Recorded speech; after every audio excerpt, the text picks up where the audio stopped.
காய் கொடுத்தா காய் வேணாம், கீரை கொடுத்தா கீரை வேணாம், டாக்டர்கிட்ட போனால் கீரை கொடுங்க, ஜூஸ் கொடுங்க அப்படின்னு அவர் ஈஸியாக சொல்லி போடுறாரு. வேலை அவராக சோறு விட்றாரு அப்படின்னு இருக்குது நமக்கு.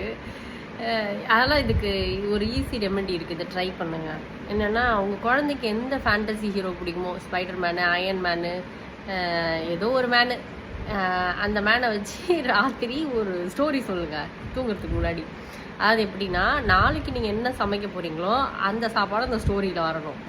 இந்த கேரட் சாதம் இருக்குல்ல, அது எவ்வளோ எம்மி தெரியுமா, அந்த கேரட்டு அப்படியே அது ஒரு மாதிரி ஒரு கேரமெல்லாம் அப்படியே சன்னோட கலர்லாம் அதில் வந்து அப்படி வந்து இப்படி வந்து எதையாவது ஒரு கதையை விட்டு ஒரு ஃபேண்டசி ஸ்டோரி. அதாவது அந்த கேரட் சாதம் சாப்பிட்டதுனால தான் அவன் வந்து சண்டை போட்டு ஜெயிச்சான், அவன் வந்து நல்ல ஒரு பையனாக இருந்தான் அப்படின்லாம் ஒரு கதை விட்டோம்னா மறுநாள் அந்த ஃபேண்டசி ஸ்டோரியெல்லாம் அதில் சேர்ந்துடும். ஓகேவா?